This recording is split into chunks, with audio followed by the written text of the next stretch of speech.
আসসালামু আলাইকুম everyone, welcome to জান্নাত কুকিং চ্যানেল। আজকে আমি আপনাদের সাথে শেয়ার করব খুবই মজাদার একটি স্ন্যাক্স রেসিপি। শুধুমাত্র আলু আর ময়দা দিয়ে এত মজার স্ন্যাক্স তৈরি করা যায়, আপনারা যদি না তৈরি করেন তাহলে কিন্তু বুঝতেই পারবেন না এত মজার হয়। আশা করছি সকলের কাছে খুবই ভালো লাগবে। এই স্ন্যাক্সটি তৈরি করার জন্য মিক্সিং বোলে নিয়েছি 1 কাপ ময়দা, দিয়ে দিয়েছি 1/4 টিস্পুন কালো জিরা, 1/4 টিস্পুন লবণ। এখন দিয়ে দিচ্ছি কুসুম গরম পানি দিয়ে ডো তৈরি করে নেব। কুসুম গরম পানি দিয়ে ডো তৈরি করে নিলে খুব বেশি সময় ধরে ডোটা রেস্টে রেখে দিতে হয় না, 4 থেকে 5 মিনিট রেস্টে রেখে দিলেই হয়ে যাবে। এখন আমি খুব সুন্দর করে ডোটা তৈরি করে নিচ্ছি। ডোটা তৈরি করা হয়েছে আর দেখেন ডোটা কত বেশি স্মুথ হয়েছে। ডোটা এখন রেস্টে রেখে দিব 5 মিনিটের জন্য। এখন একটা পুর তৈরি করে নেব আলু দিয়ে। পুর তৈরি করার জন্য 1 কাপ সিদ্ধ করা আলু নিয়েছি আর দিয়ে দিচ্ছি 1/2 চামচ লবণ, 1 টেবিল চামচ ধনেপাতা কুচি, দিয়ে দিচ্ছি 1/2 চামচ মরিচের গুঁড়া, দিয়ে দিচ্ছি হলুদের গুঁড়া 1/4 টিস্পুন, ধনিয়া গুঁড়া 1/2 চামচ, দিয়ে দিচ্ছি 1/2 চামচ ভাজা জিরা গুঁড়া, 1/2 চামচ গরম মশলা গুঁড়া, আর বাইন্ডিংয়ের জন্য দিয়ে দিচ্ছি 2 টেবিল চামচ কর্নফ্লাওয়ার। আলুর সাথে কর্নফ্লাওয়ারটা দিলে দেখবেন বাইন্ডিংয়ের কাজ করবে আর সময় পুরোটা বের হয়ে আসবে না। চাইলে আপনারা কর্নফ্লাওয়ারের পরিবর্তে ময়দাও দিতে পারেন। এখন আমি খুব সুন্দর করে মিশিয়ে পুরোটা তৈরি করে নিয়েছি আর রেস্টে রেখে দেওয়া ডোটা দেখেন কত বেশি স্মুথ হয়েছে। এখন সম্পূর্ণ ডোটা হাতে নিয়ে গোল শেপ দিয়ে নেব।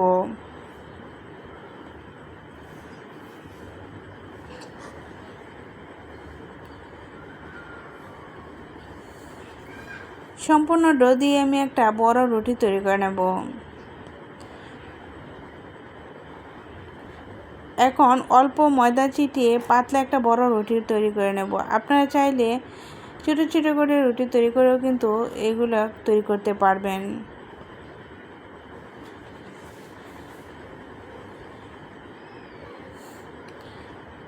এই রুটিটা কিন্তু খুব বেশি মোটা করা যাবে না, চেষ্টা করবেন পাতলা করে তৈরি করে নিতে। আমি সম্পূর্ণ ডো দিয়ে বড় একটা পাতলা রুটি তৈরি করে নিয়েছি। এখন রুটিটা একটা পিজা কাটা দিয়ে কেটে নেব।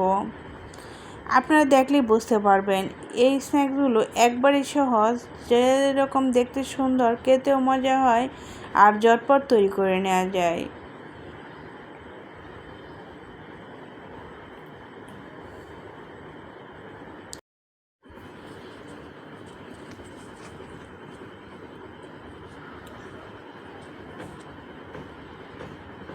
এখন আমি রুটিটা খুব সুন্দর করে কেটে নিয়েছি আর এরকমভাবে আপনারা না কেটে চারকোনা শেপ দিয়ে রুটিটা তৈরি করে তারপর কেটে নিতে পারেন।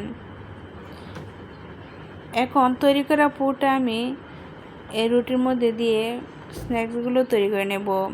হাতে অল্প একটু তেল লাগিয়ে নিয়েছি। হাতে তেল লাগিয়ে নিলে এই পুরটা আপনার হাতে লেগে আসবে না আর শেপ দিতে খুবই সুবিধা হবে। এখন আমি রুটির মাপে এরকম করে ফিঙ্গার শেপ দিয়ে নিচ্ছি পুরটা, যাতে রুটি থেকে বাহিরে চলে না আসে। এই যে দেখেন রুটির সমান সমান হয়েছে পুরটা।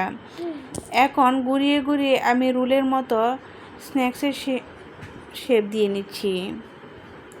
রুটির লাস্ট পর্যায়ে অল্প একটু পানি লাগিয়ে নিচ্ছি, যাতে ভাজার সময় কুলে না আসে।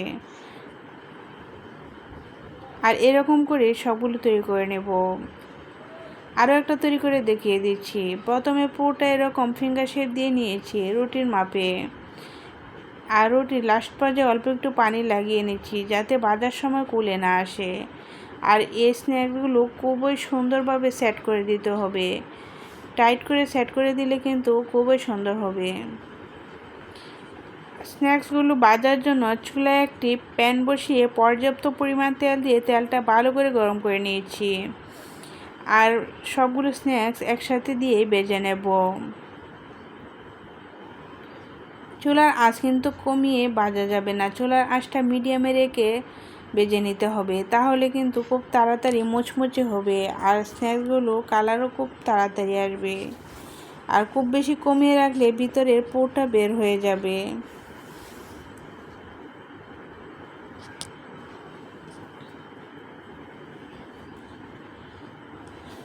আলতোভাবে কিন্তু উলটপালট করে আমি স্ন্যাক্সগুলো ভেজে নিচ্ছি।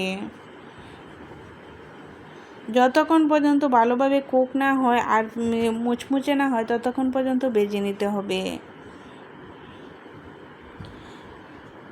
উলটপালট করে আমি সবগুলো স্ন্যাক্স খুব সুন্দর করে ভেজে নিয়েছি। এখন তেল ঝরিয়ে নামিয়ে নেব।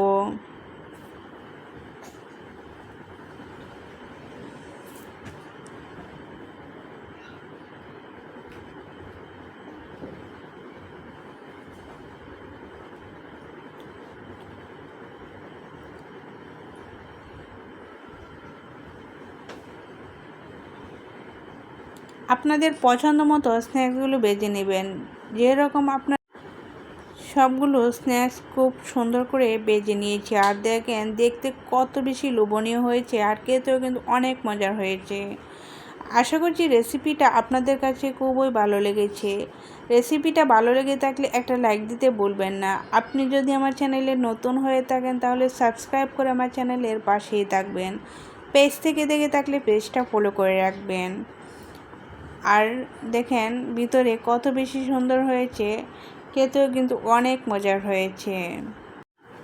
আজ এই পর্যন্তই। সকলের সুস্থ কামনা করে বিদায় নিচ্ছি। আল্লাহ হাফেজ।